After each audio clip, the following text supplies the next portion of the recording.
الصدقۃ تدفع البلا ہی انجح دوا۔ اگر کسی آدمی بیماری میں مبتلا ہے اور سخت بیمار ہے اور سب ڈاکٹروں نے اسے لا علاج کرا دیا ہے، تو میرے اور آپ کے پیغمبر نے فرمایا دنیا سے جب تم مایوس ہو جاؤ اور دنیا کے ہر شے سے بے بس ہو گئے، اب تمہاری نظریں کسی چیز پر نہیں ہیں، فرمایا صدقے سے آغاز کرو۔ یعنی وہ بیماری جو لا علاج ہے، وہ بیماری جو قابل علاج نہیں ہے، جس کے لیے ہم مایوس ہو کے بیٹھے ہیں، میرے اور آپ کے پیغمبر فرماتے ہیں کہ جہاں سے مایوسی کا آغاز ہو، جہاں سے پریشانی کا آغاز ہو، جہاں سے نا امیدی ہو آپ کے لیے، وہاں صدقے سے شروع کیا کریں، کیونکہ صدقہ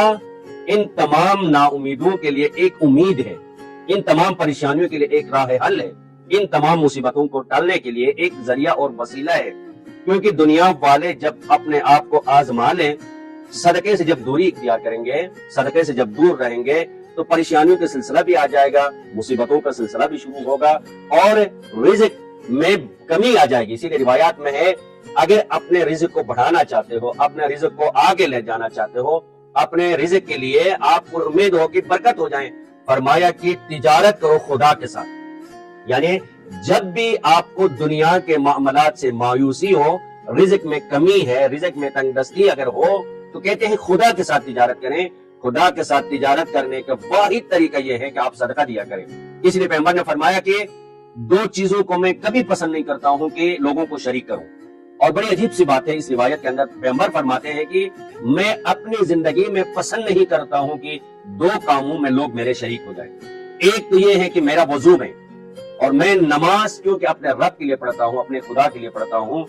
لذا اس وضو میں کوئی میرا شریک نہ ہو جائے، میں خود کھڑا ہو جاؤں اور وضو کروں اور اللہ کے قرب حاصل کروں، اللہ کی نماز پڑھ سکوں۔ اور میں نہیں پسند کرتا کہ میرے وضو میں کوئی شریک میرا ہو جائے، یعنی کوئی میری مدد کرے جس بنا پر میں وضو کو انجام دے سکوں۔ اس لیے یہ وضو مقدمہ ہے نماز کے لیے، خدا سے کلام کرنے کے لیے، خدا سے گفتگو کرنے کے لیے۔ اور دوسرا فرماتے ہیں کہ جب میں صدقہ دیا کروں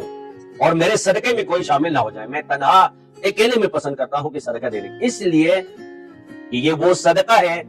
جو غریب کے ہاتھ میں جانے سے پہلے، سائل کے ہاتھ میں جانے سے پہلے رب کی ذات کے ہاتھ میں جاتا ہے، یقو اللہ، خدا کے ہاتھ میں واقع ہوتا ہے۔ کہتا ہے، فرماتے ہیں کہ بس وضو میں بھی کوئی میرا شریک نہ ہو، اس لیے میرا رب سے میں نے گفتگو کرنی ہے، کلام کرنا ہے، میں کھڑا ہو جاؤں اور وضو کو انجام دے دوں، میں اپنے خدا سے گپ شپ کروں۔ اور دوسری شے جو ہے صدقہ ہے، فرماتے میں پسند نہیں کرتا ہوں کہ صدقے میں بھی کوئی میرا شریک ہو جائے، اس لیے کہ یہ صدقہ ہے کہ اپنے ہاتھ سے نکلنے کے بعد سائل کے ہاتھ پہنچنے سے پہلے خدا کے ہاتھ میں پہنچ جاتا ہے، اور خدا اس صدقے کو کسی غریب کے حوالے کر دیتا ہے۔ یعنی میں جب کسی چیز کو عطا کرتا ہوں تو میرا رب کے ہاتھ میں چلا جاتا ہے، اس کے بعد اس سائل کے۔ دنیا میں کتنے خوش نصیب لوگ ہوں گے جو صدقے کو صرف خدا کے لیے دے رہے ہوں گے، وہ صدقہ خدا اپنے قبضے میں لیتا ہے اور امانت کے طور اپنے پاس رکھ لیتا ہے، اور کل قیامت کے دن جب